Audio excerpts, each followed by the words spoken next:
We'll get started here in just a second. Welcome, everyone. Just some housekeeping rules before Nancy gets started. The people in the room will be on mute while the presentation is going on, just to cut down on background noise. The session is being recorded, and you can access it in the schedule after the session is over. If you have any questions for Nancy, you can use the QA panel of the interface, and we'll get to those at the end of the presentation. You can chat with other attendees using the chat button in your control panel.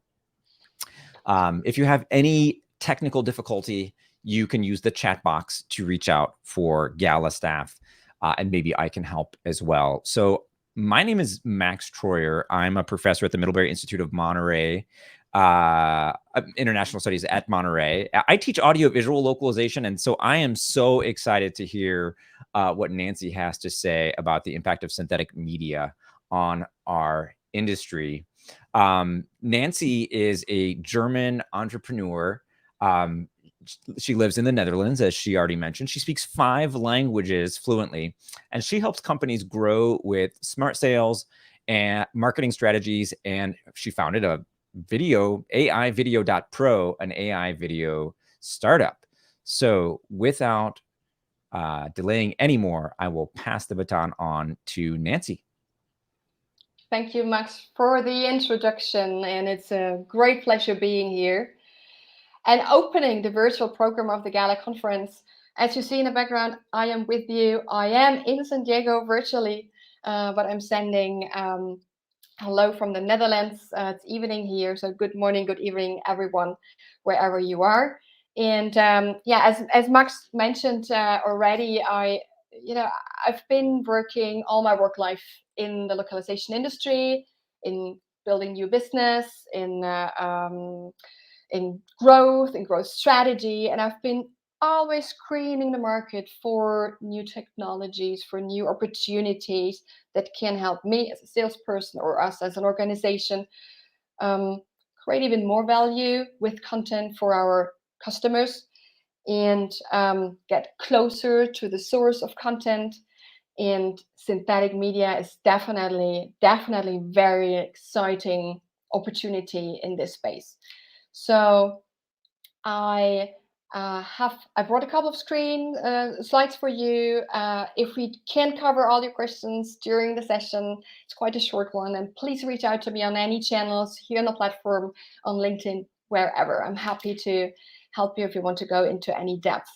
I would like to share my screen, and I think, Max, you need to stop your screen sharing, then I can share mine. Good. And indeed, why is this such an exciting topic? And why should we start really considering synthetic media in the localization industry? In my opinion, we are in a new phase of media evolution.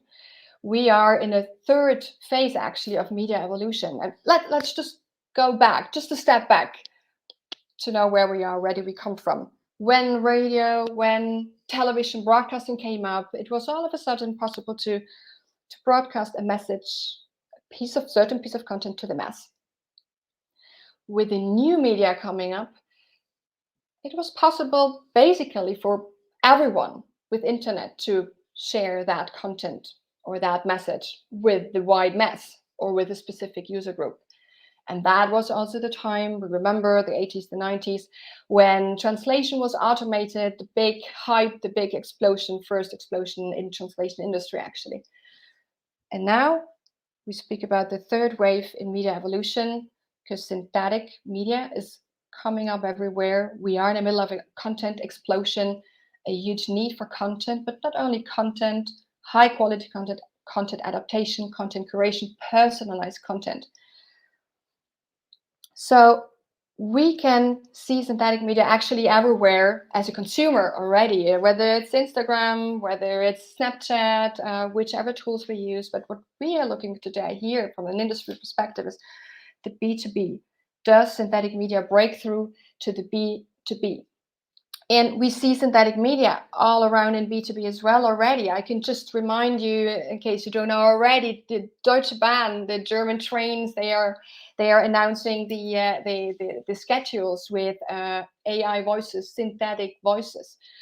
Bosch Siemens Hausgeräte, German consumer company, huge company, they produce trainings for more than 30,000 employees with synthetic training, with synthetic created video. And they increase the engagement with their employees by 30%. Teleperformance is a multi-channel company. They train the 380,000 employees in 16 languages with synthetic content, with synthetic media. Fully AI-generated trainings. Medical companies boost their online visibility with AI product descriptions. Reuters, the news channel, automates sport video reports with an avatar. Other news channels as well, like RTL, CNN. And what's interesting, Adobe kicked off their content authenticity initiative. An initiative to index content, what's original, what's version, like a blockchain system or almost of content. Microsoft has released a free deepfake detection tool. This all happened in the last 2 years, right? AI and deep learning have advanced significantly, actually, in the last 5 years in academia. So, and as a result, more technology is rising, more technology is being available on the market, and the quality of synthetic media is improving fast, just as we know from machine translation, right?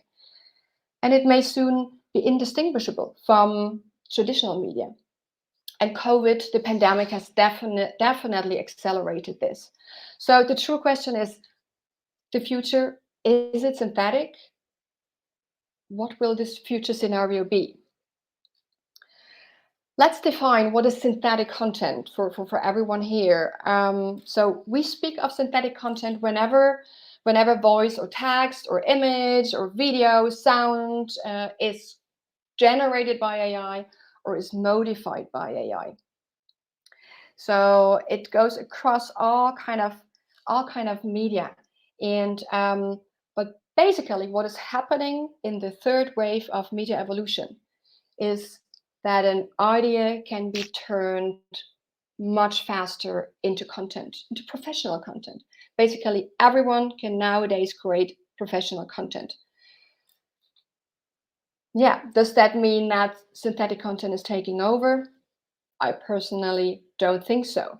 And I'm really with Alexander Dirk. He was the CEO of Samsung Next, and he said, it looks like AI will actually democratize creativity rather than replace human content creators and allow for greater experimentation.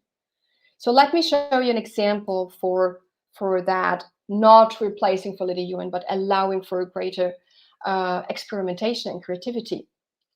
A project that we've done with AI Video Pro in the healthcare space.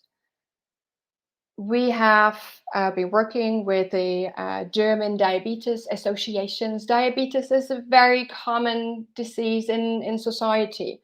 Everyone, young, the elderly, all kind of groups of the society are affected. And their problem was that they have a lot of good information to inform people about life-saving measures and about a new tool, the diabetes card, the diabetes pass, but it was just long PDFs, plain text, no one was reading it. So we created with synthetic videos, more accessible, more inclusive, and multilingual information for different user groups. In this case, I will show you shortly. We created a video sequence from that documentation for teenagers who would never read all those PDFs online. So we created a number of videos with a simplified language, and afterwards that content, all these videos have been localized into Arabic, Turkish, and Russian. I would like to show you now so that you can capture what we mean by creating information that is more accessible, inclusive, and multilingual in a very easy, cost-efficient, fast, and innovative way. I would like to share a short video with you.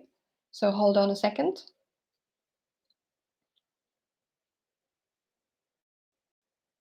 It is, by the way, in Hi. German. Sobald du I throw the Anzeichen German einer on you. Hypo spürst, musst du sofort Traubenzucker essen oder ein zuckerhaltiges Getränk trinken. Nimm deshalb immer Traubenzucker überall hin mit. Deine Eltern, Freunde, Verwandte und Lehrer sollten über die Anzeichen und die Behandlung einer Hypo Bescheid wissen.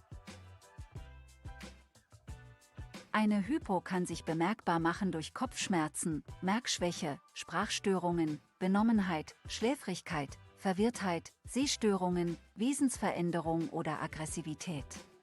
Unbehandelt kann sie in eine Bewusstlosigkeit übergehen. Dann muss umgehend der Notarzt gerufen werden. Deine Eltern oder andere nahestehende Personen können lernen, wie sie Glucagon einsetzen können, um eine schwere Unterzuckerung mit Bewusstlosigkeit zu behandeln. Messe deinen Blutzucker häufiger. Bestimme Keton und Aceton im Urin bzw. im Blut. Sage deinen Eltern Bescheid, damit sie dir helfen, die Insulinbehandlung anzupassen, falls nötig. Zögere nicht, dein Diabetes-Team anzurufen, wenn es dir nicht gut geht. Thank you, Rand, for bringing in the video. So this was the source language was German. It could be any language. It could be 60 languages, more than 60 languages that we can create with our technology. The huge benefit from creating and using and then localizing synthetic content in this case was that localizing synthetic content, AI generated content is so easy. It's so much easier in this case because we can create variants for, in this case, for teenagers, but we can create variants for elderly. We can create variants for people with migration background. We can easily adapt this content in a very fast way. And what we wanted to achieve, and we're still measuring this because it's going on, this program, we want to save lives, because if people have this information, this pass with them and have diabetes, something happens, people around them can help them quickly. And if people are not able to access this information and don't use this possibility and don't have the pass with them, this can be life dangerous for them. So we are tracking the number. In 3 months' time, we will have the effective number, but we want to increase the engagement rate by 30% and have reduced the time for production of these videos and the cost by 60% compared to traditional video creation with a human person speaking in a video. Okay. But what we want to know, this is an example of how synthetic media can actually create new demand also for translation, right? What we want to know, what exactly is going to happen with synthetic media in this space, and how is it going to impact the language industry? There is a fantastic research that I can only recommend to read by the WDR, the German Broadcasting and Television, about future scenarios of synthetic media. Basically, this is a concept that can be applied for any technology coming up. It's not only relevant for the synthetic media evolution, but what happens when new technology comes on the market? If synthetic media is going to be accepted within the next 2 years, up to a high acceptance level, but it will, but it won't be adapted. So the technology will stay in the background. It will stay something that might just be have a tech assistance role. So it will help you create content, help you create the content machinery, all the content needs that we have in the content explosion time. So AI, like copy AI or text AI, these tools can help you create a baseline for content creation, for web copy, for websites, for product descriptions, or it can just be a technology under the hood. Like we know from MT, we know we can use machine translation under the hood just to accelerate the whole process. It's not the end result. We need a human in the loop. But on the other side, the other scenario, if in the next 2 years synthetic media is going to be accepted and going to be adopted on a high level, then we might enter a new era of digital humans being accepted, and content, digital content, synthetic content being accepted alongside a highly human content. And then a fourth scenario might be to enter post-fake period, where we actually solve also the legal issues with the deep fake, the legal issues with content authenticity, like with, it's just an idea, some kind of a blockchain system for content, and then this would maybe truly replace existing processes and further automate instead of just assisting. And there we are in the avatar world, virtual realities, meetings, the metaverse, and so on. But this is not yet clear. What is clear is that the synthetic media landscape is evolving in different subfields. Definitely in the speech and voice, in video. We see a lot of companies coming up and investing into the avatar, but also in the natural language generation. That's where we are at home. That's where machine translation as well as at home. In the game content, gaming industry is investing into synthetic content, creating content, and preparing localization in a synthetic way. Music sounds can be created with AI, modified with AI, images, of course, and then we have the mixed reality subfield of synthetic media. Of course, there are also, when we look at the landscape of tools and technologies, a lot of technologies rising in order to protect the consumer and the end user of AI technology. But yeah, if you really want to dive into more tools and into the sub areas, I can really recommend the synthetic media landscape map from Samsung Next. I can share the link afterwards. It's pretty complete.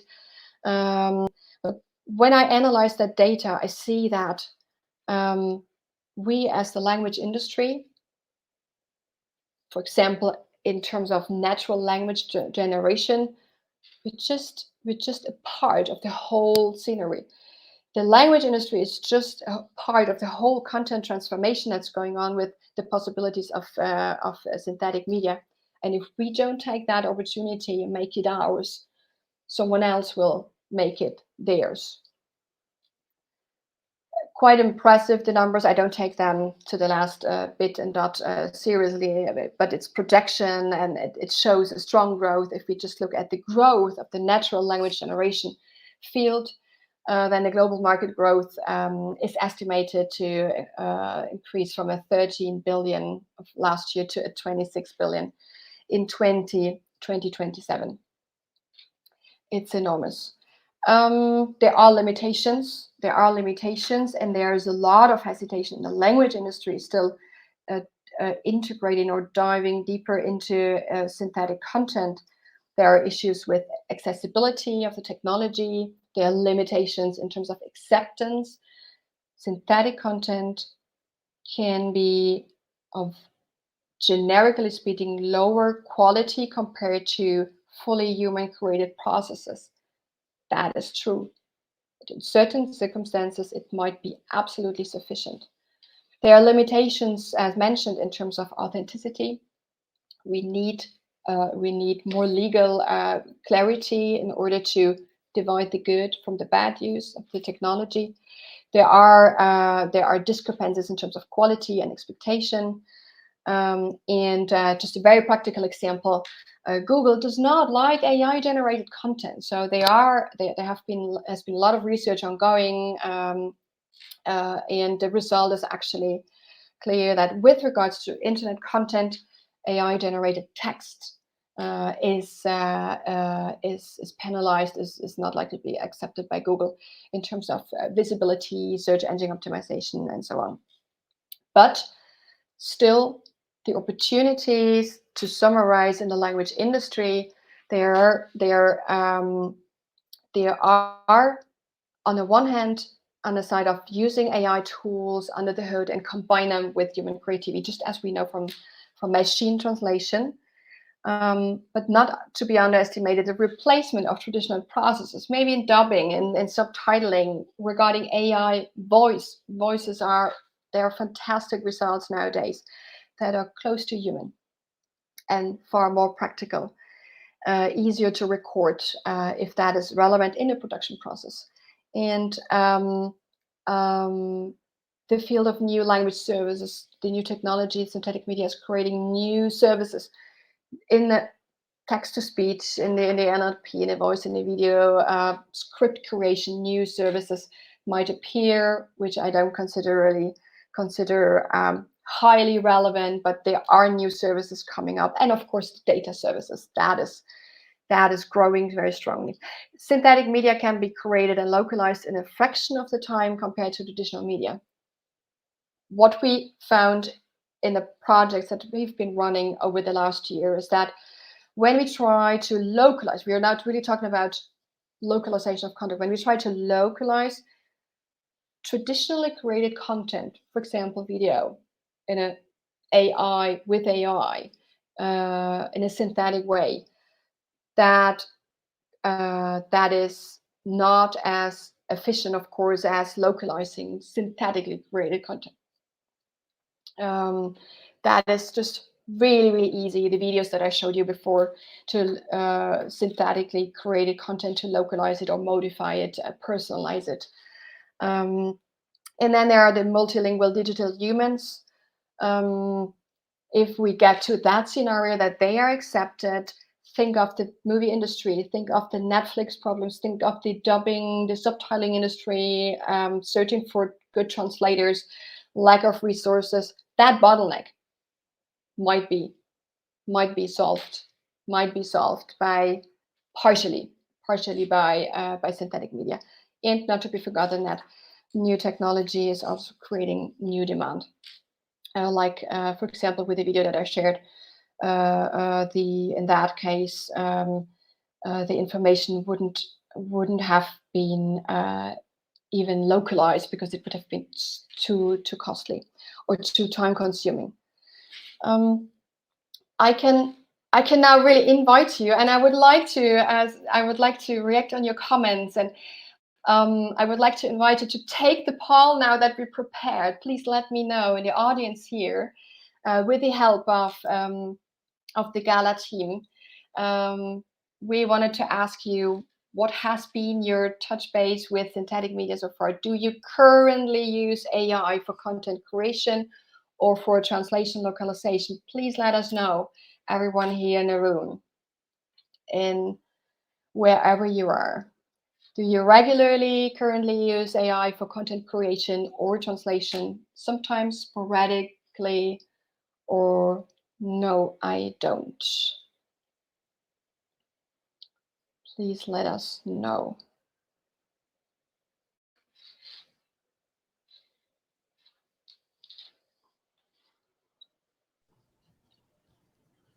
This may be a great time to kind of weave this into the Q&A. Unless you have any, do you have a conclusion after this, or was that last slide your conclusion? It would have been great. Okay. I would like to give a moment to everyone to vote, who's here in the room. The opportunities from the last slide that I shared with everyone here, it's still an ongoing process. There's a lot of data coming on the market, and the speed of quality is just improving very impressively. So I will share a link here also in the chat with you about a tool that's called Descript, for example. it's a tool, if you are in podcasting, that helps you to edit your podcast.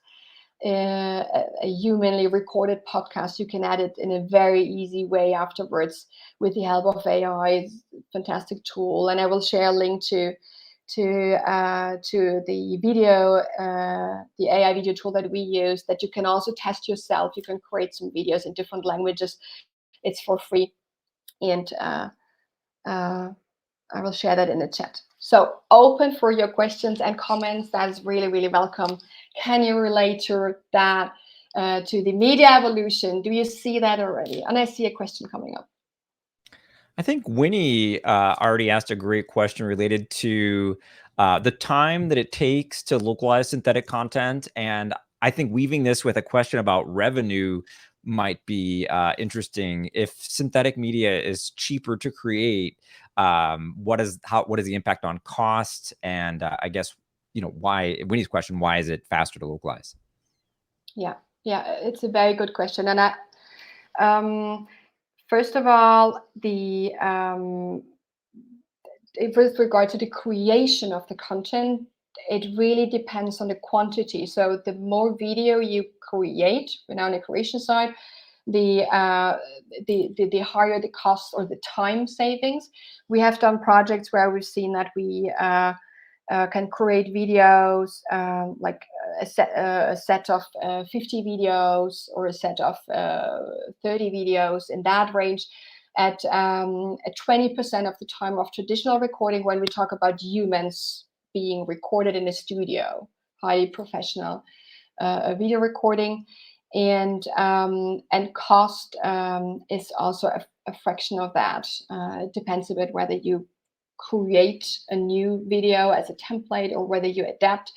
If you, for example, companies that change the product name, you need to change all your documentation. With AI, it's very easy. You change the product name, and that's a fraction of the time. But your question regarding localization, this, on the one hand, has to do with the media landscape, with the integration. So synthetically created content, when you manage that, to integrate that with your TMS or with your traditional tools, then it is easy to, the overall time you spend is, the saving is where is the integration between the AI and your traditional tools, and the testing is far more flexible with AI. If you're testing media localization, that is really an advantage, even if you use the synthetic video or voice localization in your traditional process, just in the pre-step to test it. That is really shortcutting. That makes a lot of sense. Thank you for sharing that detailed answer. Jim has answered. Oh, we have the end of the. Yeah, I see. Jim put the question in the Q&A. But maybe it's a clarifying point. If we're localizing synthetic content, what is the difference between just generating the synthetic content in the desired target language? Is that two sides of the same coin, or what's going on there? I think, Jim, you made the point there that with synthetic content, actually, we almost don't make any difference anymore whether it's localization or creation of the content or the media in the respective local language.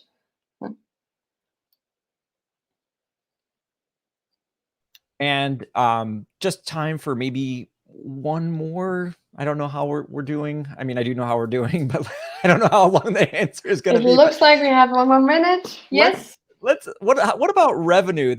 Historically, there's a lot of revenue in the traditional subs and dubs industry, but is there a lot of revenue in the synthetic world on the table? If we really look into the future and think of Hollywood movies being produced somewhere in 8 to 10 years in a synthetic way, and about localizing that synthetic content, then it's massive. Or maybe if you, sorry, go ahead. No, go ahead, Max. I was just going to say, if you have a famous voice and you want to loan out your synthetic voice, maybe you still get paid royalties for that, something like that. I don't know. Yeah, I mean, really, it's not to forget that This is not to replace high quality human work. It is not to replace it. It's just creating a new space. You see, for example, the project that I showed you is not to replace something that exists. It created something new. It created a new layer of content, adapted content, a new layer of personalization, and that's what it's actually about. It's a portion will be replaced, and there is, of course, a part of the revenue that is replaced. But what I truly believe is the content explosion, that the exponential need for global market content will be supported by synthetic and by AI. Otherwise, we can't do that by human only. Sounds good. Nancy, we are at time. If you joined this presentation, thank you so much. Again, the recording will be available afterwards, and I hope to see you at other events today and tomorrow. Thanks, Nancy. Round of applause. Show your reaction. Bye-bye.